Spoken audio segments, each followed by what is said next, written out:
So by now we all know that the Ferrari 250 GTO and the Lamborghini Miura were two of the most legendary cars ever produced. Both of these cars were produced in the 1960s and were actively fighting over the exact same buyers. And now today, of course, we know both of these cars as some of the most expensive and rarest cars of all time, but back in the 1960s, both Ferrari and Lamborghini were trying to get their foot in the door into the automotive industry.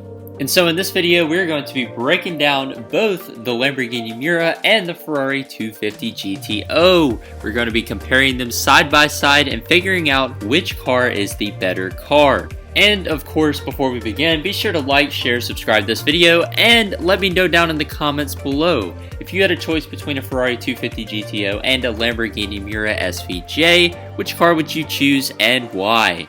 Now, without further ado, let's go ahead and dive right into the video. So first off, we're going to discuss the looks of these two cars. Now, both of these cars are absolutely stunning, but I'm going to start off with the Ferrari 250 GTO. Now, this car was built as a race car, of course.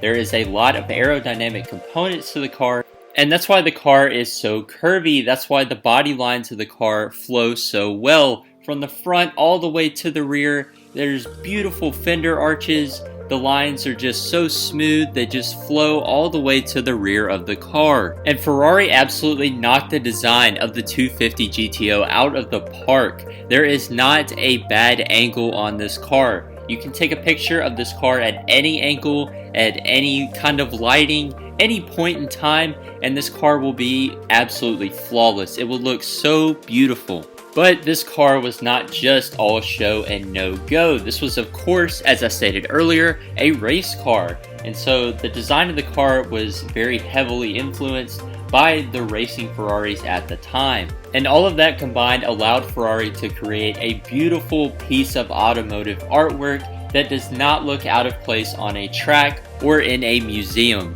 And the looks of the Lamborghini Miura were not too far off from the looks of the Ferrari 250 GTO. But the differences between the Ferrari and the Lamborghini is that in the Miura you can kind of see the early stages of modern Lamborghini design, that angular, super aggressive styling, such as the louvers on the rear window, and with the vents on the front hood of the car and the side.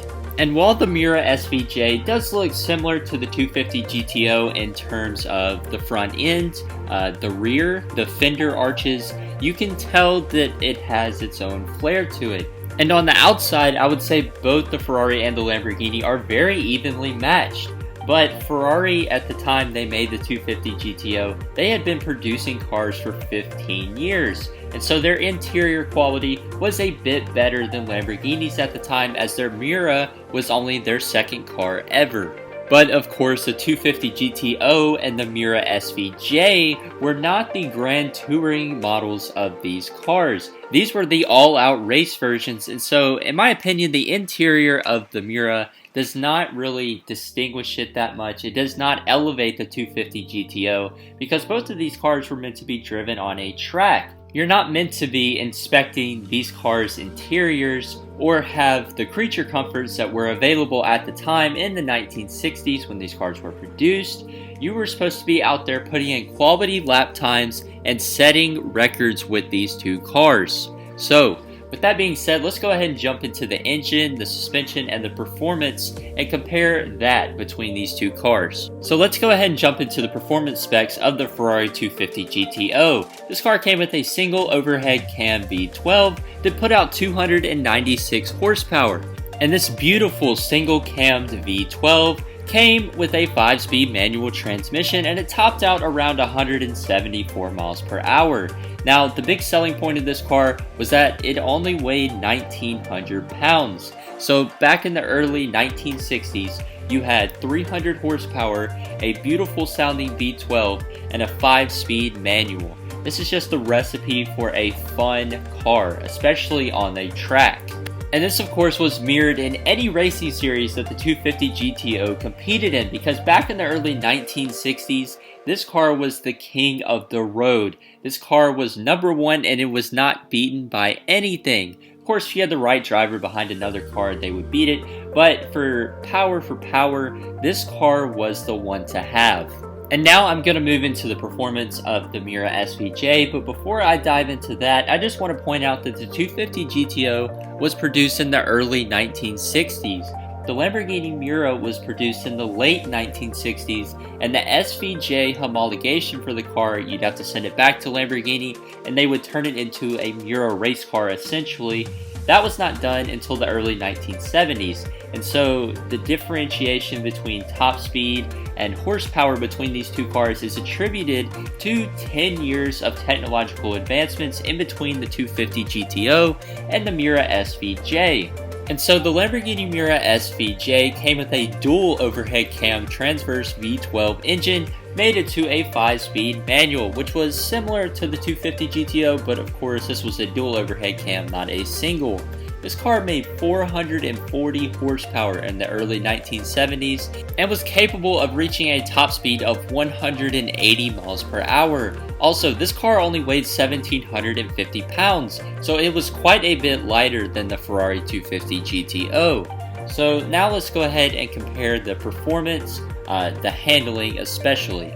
So while the Miura was lighter, it was also produced a lot later than the 250 GTO, and so you have to kind of take that into account when you're comparing these two cars.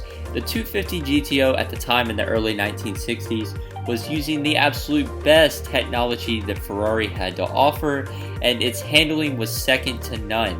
Whenever the Miura came along in the late 1960s, the same thing happened. It was advanced technology for the suspension by Lamborghini that was, again, second to none. So these cars are very equal in terms of suspension and handling in that regard. Alright, so now let's hear the closing thoughts about these two cars. While the Lamborghini Miura, it has way better horsepower numbers, all of its specs are way better than the 250 GTO, I just do not think that the Miura can match up to the legendary level that the 250 GTO is at. I don't think it can match up to the V12 that the Ferrari has. I don't think it can match up to the racing heritage, especially that the 250 GTO has, and I don't think it's quite as reliable, quite as nice as a 250 GTO. It probably would be a bit more fun to drive since it has more horsepower, better technology in the suspension, and it probably would handle a considerable bit better than the 250 GTO. I just don't think there's anything that can directly compete and consistently win against the 250 GTO in my opinion. So for this reason, I'm going to go with the 250 GTO. I think that the 250 GTO is the superior car to the Miura SVJ. And don't get me wrong, the Miura SVJ is an amazing car. I just don't think the heritage of the Miura is up there quite as high as the 250 GTO. And that's mainly the reason I went with the Ferrari. I'm more of a Ferrari fanboy with classic cars. I like classic Ferraris a lot. Newer cars, I tend to like the Lamborghinis a bit more because they have the V10 and the V12. Who doesn't love that? But with classic cars, I don't think that there's any car from the 1960s that would win in a comparison against a 250 GTO. Now they are very, very close. The Miura is probably the second or third greatest car of the 1960s to me, but the 250 GTO just takes that top spot, and it's close, but the Ferrari is still better. So I hope you enjoyed the video. If you did, be sure to leave a like on this video, share it with your friends, subscribe to the channel. But for now, this is Scion Life signing out.